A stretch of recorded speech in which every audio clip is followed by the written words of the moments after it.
अस्सलाम वालेकुम व्यूअर्स, आज मैं आपके लिए आलू गोश्त बनाने की इंतहाई लजीज़ किस्म की रेसिपी लेकर आई हूँ।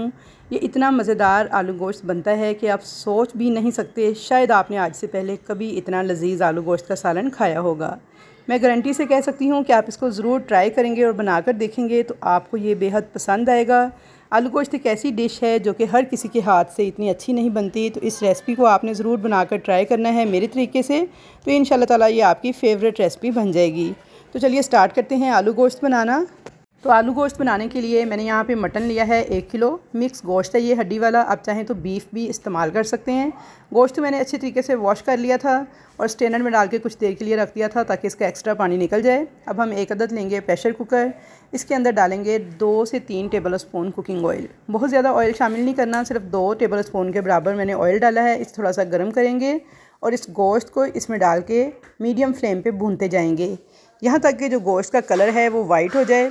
तो इस स्टेज पर आपने बहुत ज़्यादा ऑयल शामिल नहीं करना, सिर्फ मैंने 2 टेबल स्पून कुकिंग ऑयल डाला है और मीडियम फ्लेम पे मुसलसल चम्मच चलाते हुए आपने गोश्त को फ्राई करते जाना है। जब इस तरह से फ्राई करके आप गोश्त को पकाते हैं तो इससे क्या होता है, गोश्त के अंदर से ख़ास किस्म की महक आती है, स्मेल आती है, तो वो ख़त्म हो जाती है।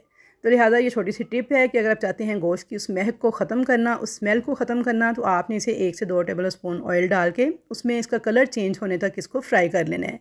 तो यहाँ पे देखिए 4 से 5 मिनट लगे हैं। मीडियम फ्लेम पे मैं इसे मुसलसल चम्मच चलाते हुए फ्राई कर रही थी। तो यहाँ पे 5 से 7 मिनट लगे हैं और गोश्त का कलर देखिए टोटली चेंज हो गया है, वाइट सा हो गया है। तो अब इस स्टेज पर हम इसके अंदर 1.5 लीटर के करीब पानी ऐड कर देंगे।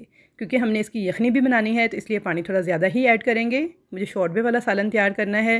1.5 लीटर पानी डालने के बाद इसके अंदर डाल देंगे 3 मीडियम साइज़ की प्याज इस तरह से रफली काट कर और 1 टेबल स्पून के करीब नमक। तो बस ये चीज़ें डालकर आपने मिक्स कर लेना है अच्छी तरह से इन तमाम चीज़ों को। और प्रेशर कुकर का ढक्कन हम कर देंगे बंद, इसे वेट लगा देंगे और विसल बोलने का इंतज़ार करेंगे।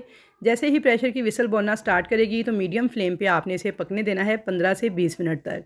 तो 15 से 20 मिनट में ये गोश्त जो है गल जाएगा और यखनी तैयार हो जाएगी। तो प्रेशर के ढक्कन को बंद करके मैंने वेट लगा लिया था। 15 मिनट के बाद इसको खोलेंगे।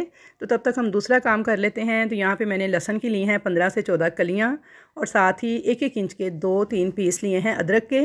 इनको हम मिक्सी जार में डाल के बिल्कुल फ़ाइन पेस्ट रेडी कर लेंगे 1.5 कप पानी डालते हुए। तो यहाँ पर मैंने पानी वाला पेस्ट जो है रेडी कर लिया था। अब हम एक दूसरी देगची लेंगे और इस 1.5 कप पानी के साथ तैयार किए हुए पेस्ट को डाल देंगे उस देगची के अंदर। साथ ही हम इसके अंदर 1/4 कप ऑयल ऐड कर देंगे। अब यहाँ पे मैंने 1 कप दही लिया है बीट करके, इसको भी ऐड कर देंगे इस ऑयल के साथ और लहसुन अदरक के पेस्ट के साथ।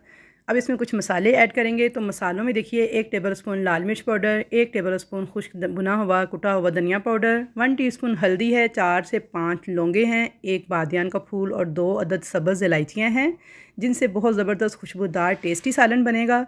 ये तमाम मसाले ऐड करने के बाद अच्छी तरह से चम्मच के साथ एक दफ़ा इनको मिक्स कर लेंगे। चूल्हे पे रखेंगे, फ्लेम ऑन करेंगे और चम्मच चलाते हुए इन मसालों को पका लेंगे यहाँ तक कि इसमें एक बॉयल आ जाए और ऑयल जो है वो सेपरेट होना शुरू हो जाए। दही का जो पानी है वो ड्राई होना स्टार्ट हो जाए। तकरीबन 7 से 8 मिनट तक आपने यूँ चम्मच चलाते हुए इसे पकाते जाना है उबाल आने के बाद। तो यहाँ पे तकरीबन 7 से 8 मिनट हो गए थे मसाले को मुझे पकाते हुए। अब हम इसके अंदर ऐड कर देंगे आलू, जो कि मैंने इस तरह से काट के रखे हुए थे और आधा किलो से थोड़े ज़्यादा ही आलू थे। आप अपनी मर्ज़ी के मुताबिक कम आलू भी ऐड कर सकते हैं। मेरे बच्चे आलू ज़्यादा शौक़ से खाते हैं तो इसलिए मैंने थोड़े ज़्यादा ऐड किए हैं। अब इन्हें भी 2 से 3 मिनट तक भूनते हुए पका लेंगे और कवर कर देंगे इसे। इसी दही वाले पानी के साथ ही इस आलूओं को गलने देंगे। तो कवर करके आपने इसे 10 से 15 मिनट तक मीडियम लो फ्लेम पे गलने के लिए छोड़ देना है। तो जब तक हमारे आलू गल रहे हैं, प्रेशर कुकर को 15 मिनट हो गए थे सीटी को बोलते हुए। मैंने फ्लेम ऑफ़ कर दिया था, इसकी गैस को रिमूव कर दिया था। तो खोल के अब चेक कर लेते हैं कि गोश्त की क्या कंडीशन है। तो यहाँ पे देखिए माशाल्लाह से गोश्त हमारा जो है डन हो चुका है, तकरीबन गल चुका है और यखनी देखिए कितनी ज़बरदस्त किस्म की इसकी रेडी हो गई है।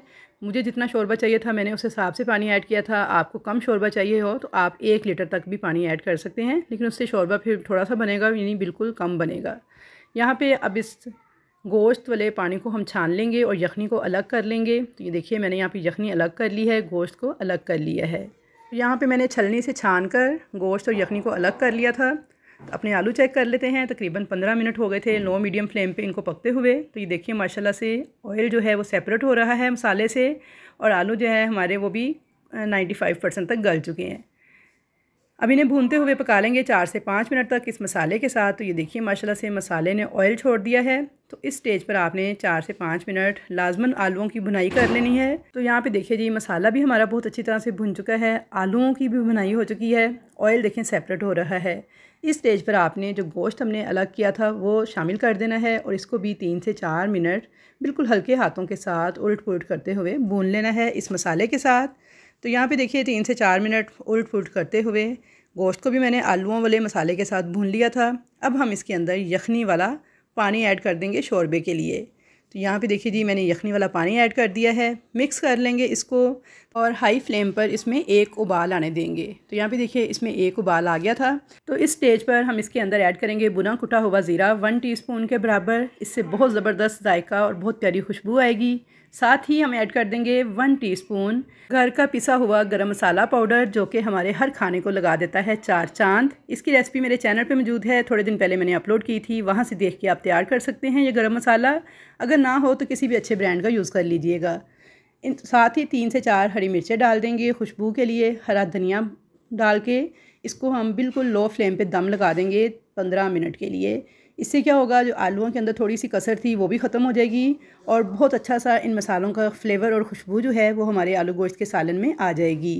यहाँ पे दम वाले फ्लेम पे 15 मिनट हो गए थे पकते हुए आलू गोश्त को। तो चेक कर लेते हैं। तो ये देखिए माशाल्लाह इतनी प्यारी खुशबू आ रही है इस सालन की किचन से और इतना ज़बरदस्त टेस्ट था इसका कि व्यूअर्स मैं आपको बता नहीं सकती। मैंने इसको चावल के साथ तैयार किया था, इसलिए मैंने शोरबा थोड़ा ज़्यादा बनाया है। आलू भी थोड़े ज़्यादा ऐड किए हैं। आप आलूओं की क्वांटिटी को भी थोड़ा कम कर सकते हैं अपनी मर्ज़ी के मुताबिक और शोरबा भी अपनी मर्ज़ी के मुताबिक कम कर सकते हैं। तो आई होप व्यूअर्स कि आपको मेरी आज की आलू गोश्त पकाने की ये रेसिपी ज़रूर पसंद आएगी। आपने इस रेसिपी को ज़रूर से ट्राई करना है और मुझे कमेंट सेक्शन के अंदर फ़ीडबैक ज़रूर देना है कि कैसी लगी आपको मेरी आज की ये रेसिपी।